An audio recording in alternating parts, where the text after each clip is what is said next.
Hello friends, welcome to my channel. I am going to read an explainer. That is, what is the significance of the census? The story so far. The Union Home Ministry has announced the next census will be conducted in two phases and that the reference date for census enumeration would be March 1, 2027. What is the history of census? Census is the process of collecting, compiling and analyzing the population of the country, right from Kautilya's Arthashastra to the administrative report N.A. Akbari. During the reign of Mughal Emperor Akbar, there have been references to population census. A synchronous census is where population data is collected simultaneously across the country. This kind of census was started in 1881 during the British period with W.C. Plowden being the first Census Commissioner of India. The first Census Commissioner of India. The details were collected in census schedules till independence. The questions in the schedule underwent changes with each census but broadly contained questions relating to age, sex, mother tongue, literacy status, religion, caste, etc. The last census where caste was enumerated for Hindus was in 1931. How is the census conducted? The census is a union list subject, while the Census Act 1948 is the key legislation governing the census process. It authorizes the central government to undertake census operations and appoint a census commissioner to supervise the entire exercise. The center also appoints directors of census operations to supervise the census within several states, while the state governments may appoint census officers. The staff for conducting the census is provided by the local authorities of a state, which predominantly consists of teachers. Since 1971, census operations have been carried out in two phases. The first phase is the housing listing phase that collects information on housing data. This usually spreads over a period of 5 to 6 months.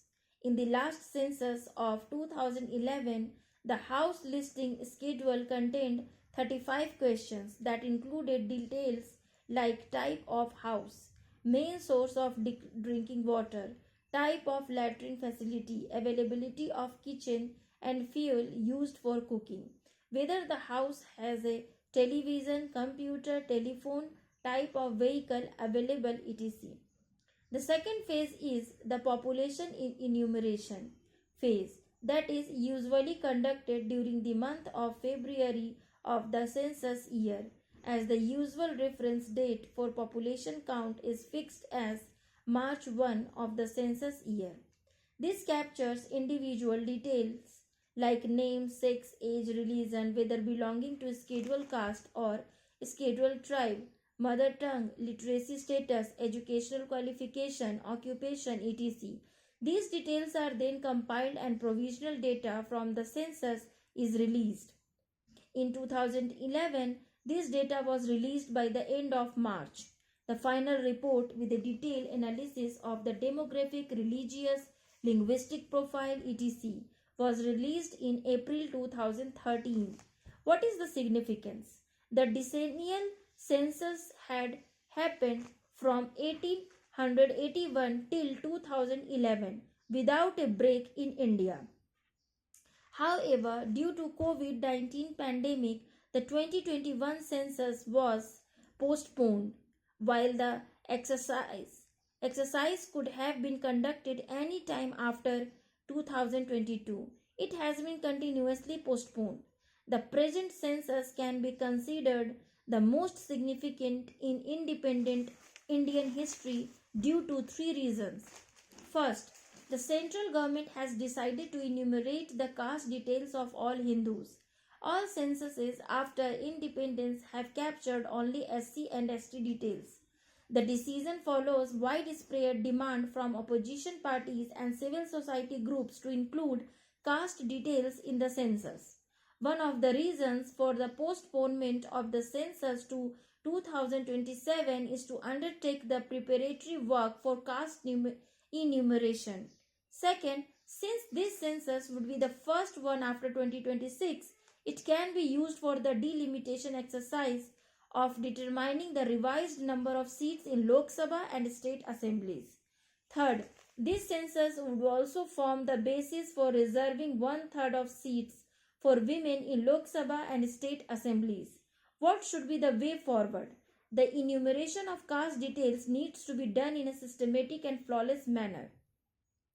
This data will have to be used for decisions on affirmative action with respect to backward classes. Hence, adequate time for its preparatory work is necessary.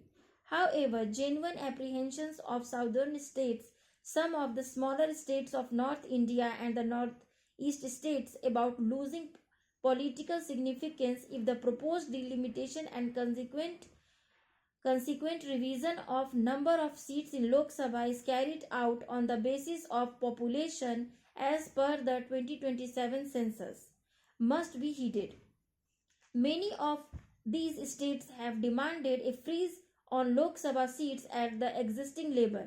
There has to be a widespread consensus among all the states on the formula for proportionate increase in Lok Sabha seats. Hence, this exercise of delimitation should not be rushed through before the 2029 general elections.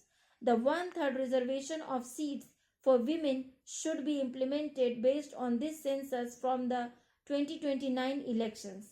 This explainer by Rangarajan R.